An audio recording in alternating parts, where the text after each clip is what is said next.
നമസ്കാരം. ആദ്യമേ നിങ്ങളോട് ഒരു അഭ്യർത്ഥന. നമ്മുടെ ചാനലിന്റെ വളർച്ചയ്ക്കായി സബ്സ്ക്രൈബ് ചെയ്തിട്ടില്ലാത്തവർ ഈ ചാനൽ കൂടി സബ്സ്ക്രൈബ് ചെയ്ത് ഒന്ന് പ്രോത്സാഹിപ്പിക്കണം. അപ്പോൾ വാർത്തയിലേക്ക് കടക്കാം. ആരെ ലക്ഷ്യം വെച്ചാകും ബംഗ്ലാദേശ് തങ്ങളുടെ സൈന്യത്തെ കൂടുതൽ ശക്തിപ്പെടുത്താൻ പോകുന്ന നടപടികൾ അതിവേഗത്തിൽ സ്വീകരിക്കുന്നത്? ലക്ഷ്യം ഏത് രാജ്യമാണെങ്കിലും ഓപ്പറേഷൻ സിന്ദൂരിൽ പാകിസ്ഥാന് വേണ്ടി ഇറങ്ങിയ ചൈനീസ് നിർമ്മിത കളിപ്പാട്ടങ്ങളുടെ ദയനീയമായ പരാജയം കാരണം അവ ഒഴിവാക്കിക്കൊണ്ടാണ് ബംഗ്ലാദേശിന്റെ പുതിയ നീക്കം.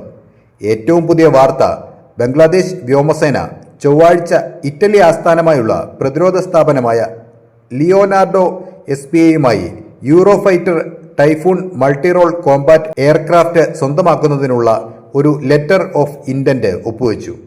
ഇത് ബംഗ്ലാദേശിന്റെ വ്യോമശേഷികളുടെ ആധുനികവൽക്കരണത്തിന്റെ ഒരു സുപ്രധാന ചുവടുവയ്പ്പാണ്. Inter services public relations directorate ഒരു പത്രക്കുറിപ്പിൽ വികസനം സ്ഥിരീകരിച്ചു. UK, ജർമ്മനി, ഇറ്റലി, സ്പെയിൻ എന്നിവയുടെ സംയുക്ത കൺസോർഷ്യം വികസിപ്പിച്ചെടുത്ത യൂറോ ഫൈറ്റർ ടൈഫൂൺ നൂതന വേഗതയും ചടുലതയുമുള്ള 4ാം തലമുറ യുദ്ധവിമാനമാണ്.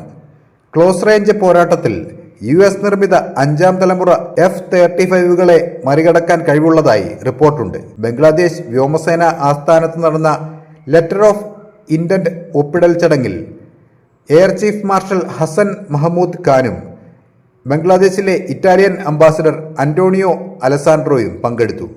സായുധസേന വിഭാഗത്തിലെ മുതിർന്ന ഉദ്യോഗസ്ഥരും ഇറ്റാലിയൻ പ്രതിനിധികളും പങ്കെടുത്തു. കരാർ പ്രകാരം ബംഗ്ലാദേശ് എയർഫോഴ്സിന്റെ ആധുനിക മൾട്ടിറോൾ കോമ്പാറ്റ് ഫ്ലീറ്റിലേക്ക് സംയോജിപ്പിക്കുന്നതിനും മുൻനിര പ്രവർത്തനശേഷി വർദ്ധിപ്പിക്കുന്നതിനും ദേശീയ പ്രതിരോധ തയ്യാറെടുപ്പ് ശക്തിപ്പെടുത്തുന്നതിനുമായി ലിയോനാർഡോ SPA ജെറ്റുകൾ വിതരണം ചെയ്യും. എന്നാലും ആദ്യം ചോദിച്ച ചോദ്യം വീണ്ടും ആവർത്തിക്കുകയാണ്. ഏത് രാജ്യത്തെ ലക്ഷ്യം വെച്ചുകൊണ്ടാകും ബംഗ്ലാദേശ് അവരുടെ സൈന്യത്തെ അതിവേഗത്തിൽ ശക്തിപ്പെടുത്തുന്നത്? അപ്പോൾ മറ്റൊരു വാർത്തയുമായി വീണ്ടും കാണാം. നന്ദി.